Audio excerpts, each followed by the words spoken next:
They were called the families. They lived by a code older than the country itself, and for nearly a century, they ran America from the shadows.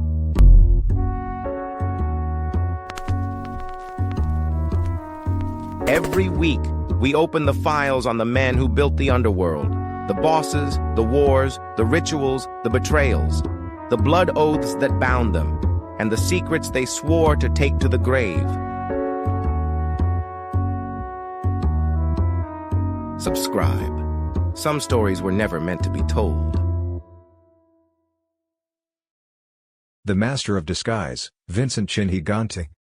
Step right onto the gritty pavement of Sullivan Street in Greenwich Village, where almost every day, a stooped, unshaven man in baggy clothes, or sometimes just pajamas, a bathrobe, and slippers, would shuffle out of a red brick tenement. He muttered to himself, drooled, and even urinated openly on the sidewalks, appearing to be a tragic, mentally shattered wreck. His family, including his brother, a prominent local Roman Catholic priest, claimed he was a punch-drunk ex-boxer suffering from severe dementia and a subpar IQ of about 70. But do not let the bathrobe fool you, because this was the ultimate underworld masquerade. Late at night, this supposedly feeble man retreated to $1 million townhouse on the east side, where he donned silk robes and sharp sport jackets, functioning as a completely coherent, terrifyingly powerful Mafia titan. His name was Vincent Gigante, and for 3 decades, he pulled off the greatest con in American criminal history, pretending to be a madman to escape the clutches of federal prosecutors. To understand how this criminal mastermind plot his way to the top, you have to look at his violent origins. Gigante dropped out of vocational school at 16 and quickly built a rap sheet featuring auto theft, arson, and illegal gambling. He fought as a professional light heavyweight boxer, winning 21 of 25 bouts, and was managed by Tommy Ryan Aboli, a heavy hitter in the gang that would eventually become the Genovese crime family. Gigante soon caught the eye of the ruthless Vito Genovese, serving as his chauffeur and trusted bodyguard.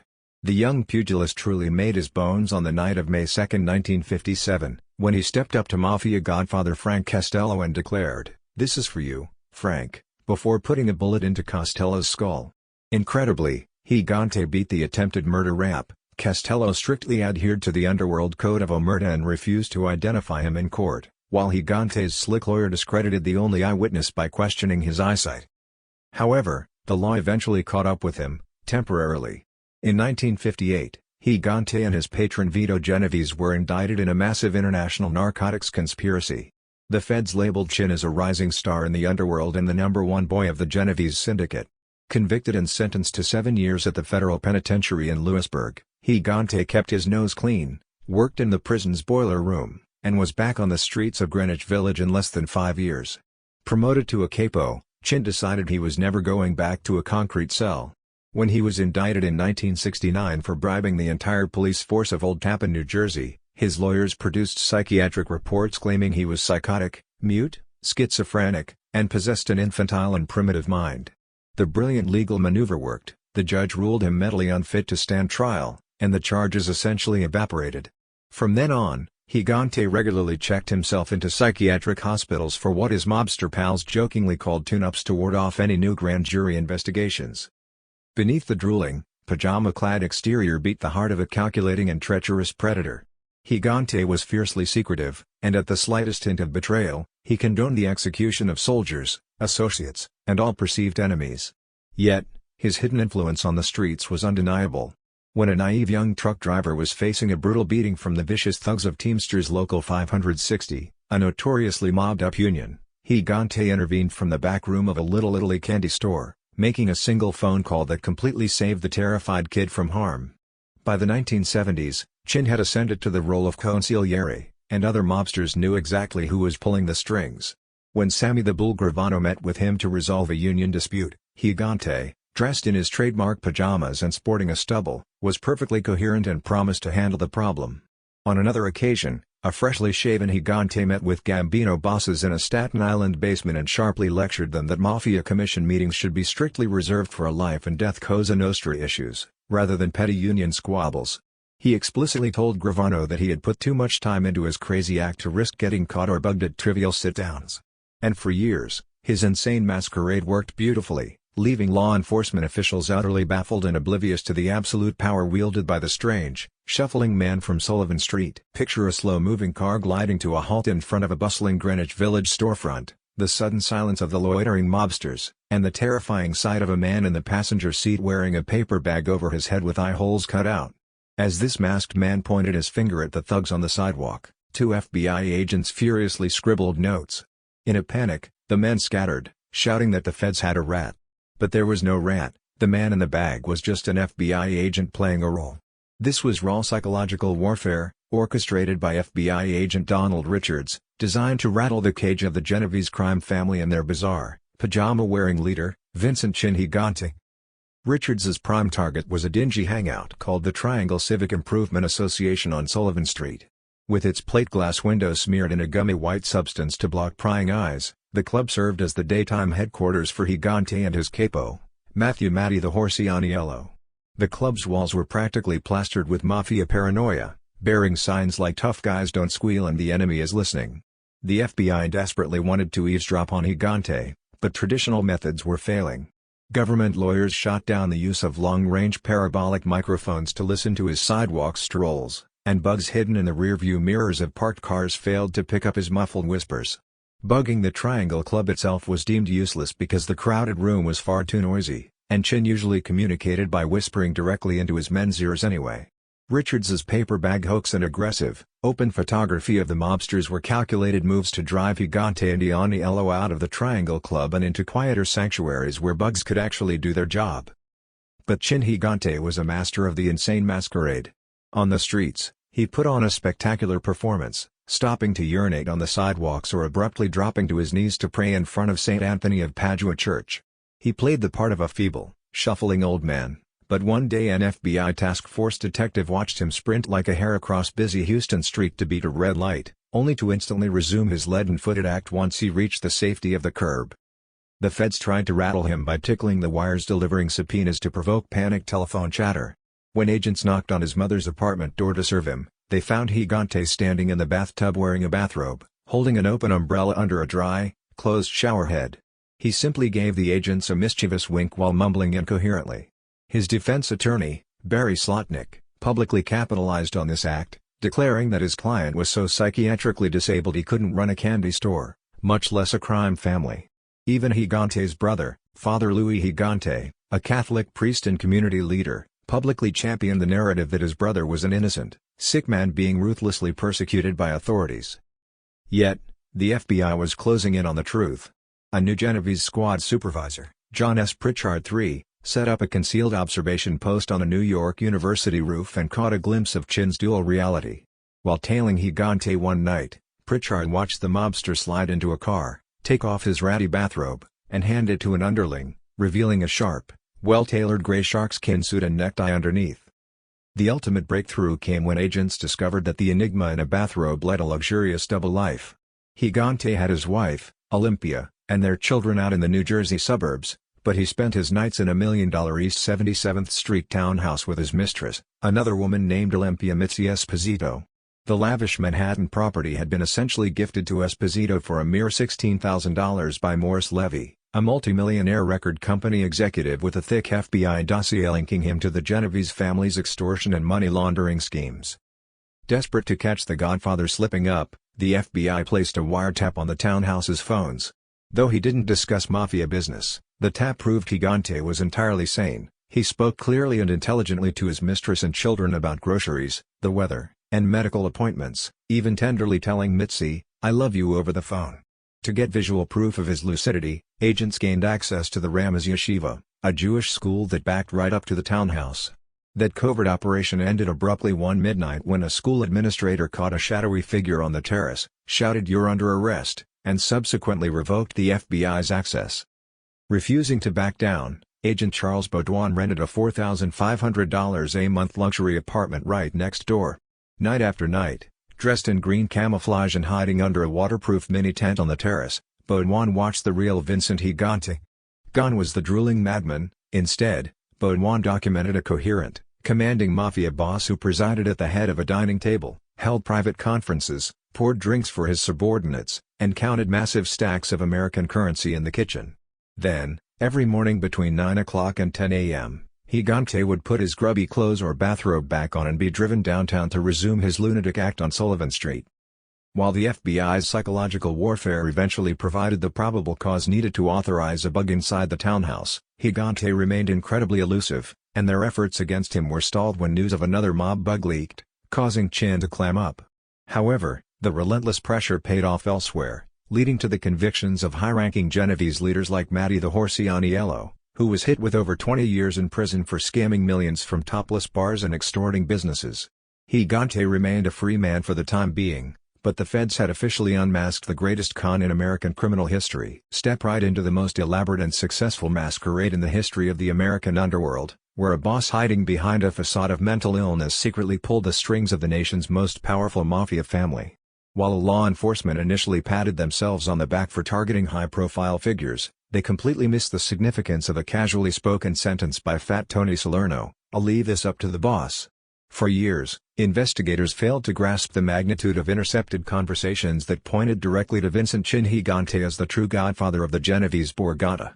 As early as 1982, an FBI bug caught Angelo Ruggiero and John Gotti discussing a lethal pact forged between Paul Castellano and Chin to automatically kill anyone arrested for narcotics trafficking without a formal meeting, an agreement that proved Gigante operated on the exact same supreme level as Castellano. A year later, a bug in a Lucchese Capo's Jaguar recorded boss Tony Ducks Corallo complaining that Chin and Paul had made a commission decision to authorize a murder without consulting him, explicitly stating, "The commission was him, Gigante."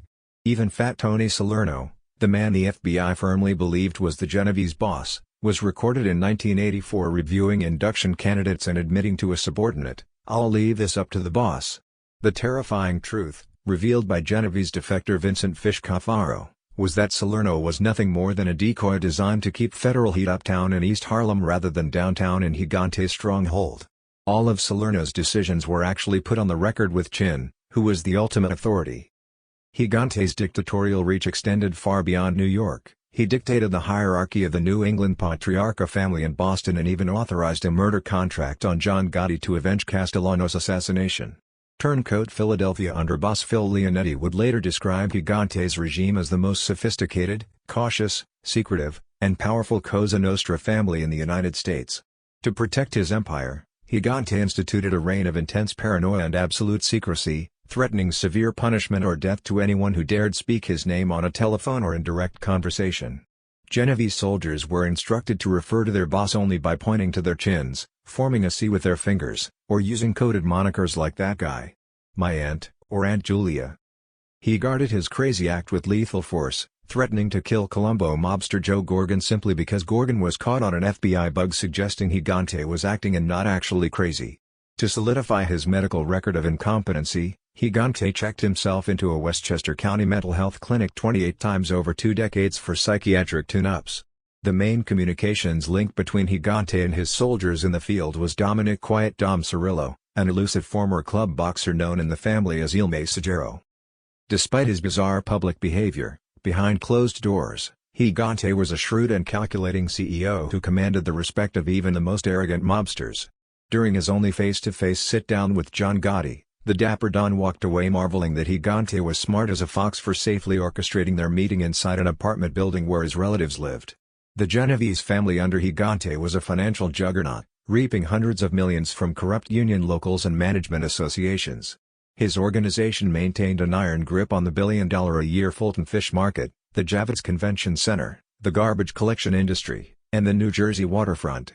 While Gigante discouraged his sons from formally joining the Cosa Nostra, he installed his son Andrew as his surrogate to guard the family's lucrative shipping interests in Port Newark and Elizabeth. Through mob influence, Andrew landed executive jobs with shipping companies that paid him $340,000 a year in no-show salaries. While the FBI eventually unmasked his true power, the brilliant Gigante managed to completely outmaneuver their electronic surveillance. No bug, telephone tap, or wired informer ever captured him making an incriminating remark. As John Pritchard, the FBI's Genovese squad supervisor, was forced to admit, the eccentric mob boss was the smartest, most scheming mafia figure to come down the pike. There seemed to be no way to get him. Step right into the dizzying, billion-dollar financial engine of the Genovese crime family, where the real muscle wasn't just in the blood-soaked streets, it was in the boardrooms and the union halls. When Genovese defector Vincent "Fish" Cafaro spilled his guts to a Senate committee in 1988, he delivered a chilling masterclass in Mafia economics. "We got our money from gambling, but our real power, our real strength, came from the unions," Cafaro confessed, boasting that the mob had the power to shut down the entire city or even the country if they needed to. While high-profile busts had dismantled some operations and locked away frontmen like Fat Tony Salerno, the Genovese financial juggernaut was practically unimpeded, raking in cash from four massive legitimate industries: the Fulton Fish Market, the Javits Convention Center, the garbage carting industry, and the waterfront. Take a walk down to the cobblestones of Lower Manhattan before dawn at the Fulton Fish Market, a $1 billion-a-year enterprise. Since the 1930s, when Capo Joseph Sox Lanza first organized a seafood workers' union and punched out defiant merchants, the Genovese gang held an iron grip on the nation's largest wholesale seafood center. The family authorized just 6 companies, operating without municipal licenses on city-owned land, to unload the incoming refrigerated trucks carrying valuable catches from the East Coast. They granted themselves exclusive rights to set prices and dictate the order in which trucks were unloaded. If a trucker or merchant didn't pay the mandatory bribes, their highly perishable seafood was simply left to rot on the pavement. The market was such a corrupted, impenetrable fortress that prosecutor Michael Cherkosky branded it the most intractable organized crime problem in the Northeast. Then there was the gleaming, glass-sheathed Jacob K. Javits Convention Center on Manhattan's West Side, built by the state for $486 million and opened in 1986. Conceived to boost the city's economy and host 80 top-flight trade shows a year, Vincent "Chin" Gigante's crew immediately turned this soaring crystal palace into a private hiring hall for mafiosi and ex-convicts. By controlling the carpenters' union, the Genovese family had the exclusive power to select 100 carpenters for highly paid, recession-proof jobs assembling and disassembling exhibits, and they even installed their own chief shop steward to assign the work. The stench of corruption also permeated the city's private garbage collection. The Genovese family dominated the Waste Paper Association in downtown Manhattan, using it as a base for Gigante's son, Vincent Esposito, and his chauffeur, Vito Palmieri.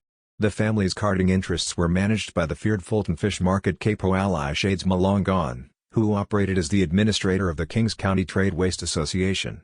To keep a tight lid on the industry, Malongan's counterpart in the Gambino family, Jimmy Brown Fela, held mandatory Tuesday sit-downs at his own association's office, always arriving at noon with a box of fresh cannolis, to resolve disputes, authorize deals, and rig bids among the carters.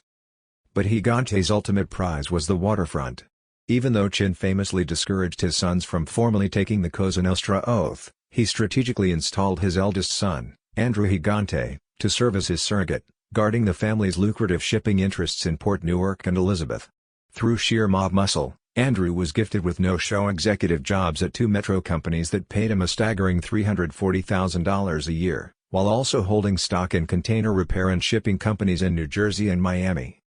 Despite this massive web of extortion, catching the architect of this empire was a nightmare for law enforcement. When Fish Cafaro defected in 1986 and wore a wire for a year, he couldn't even get close enough to speak with Gigante, managing only to secure a mid-level narcotics case. Chin was an absolute phantom, no bug, no telephone tap, and no wired informer ever captured an incriminating word from his lips. Outside his most trusted inner circle, no one was allowed to get near him. As FBI Genovese squad supervisor John Pritchard had to admit, the eccentric, bathrobe-wearing boss was the smartest, most scheming mafia figure to come down the pike. There seemed to be no way to get him. Picture a quiet November night in 1987 in Bay Ridge, Brooklyn. Bobby Ferenga, a mid-level drug hustler, was dozing next to his girlfriend, feeling completely untouchable after pocketing a $20,000 stash from selling a half-kilo of cocaine.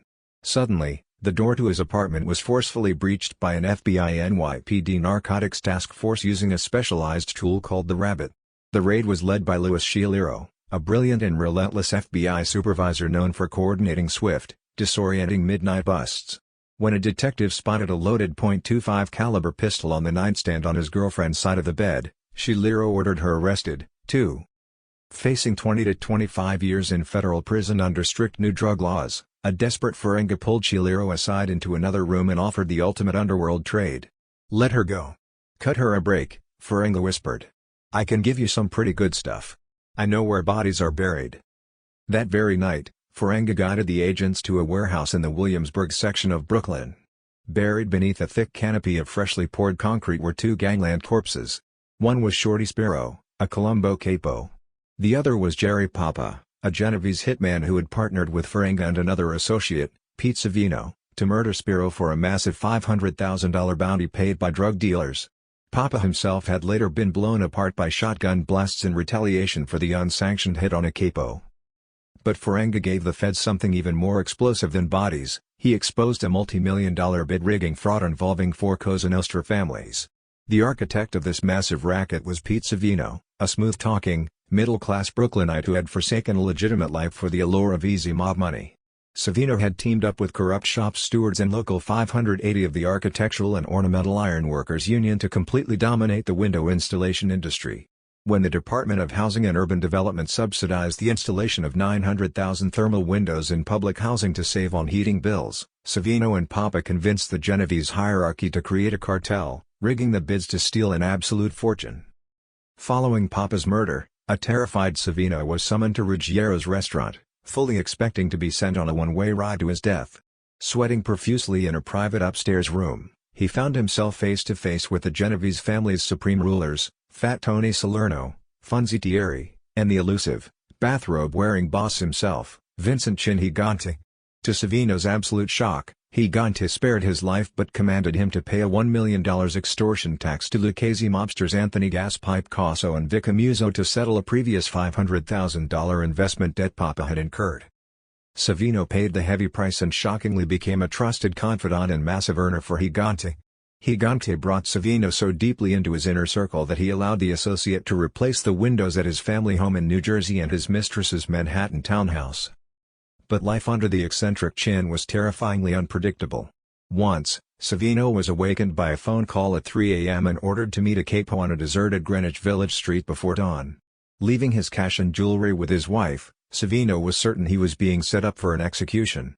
Instead, he was escorted to the back of a local barbershop where Gigante handed him a mail-order clothing catalog and casually asked him to order some jogging suits for his kids. It was the ultimate psychological test of absolute, blind obedience, the hallmark of survival in the Mafia.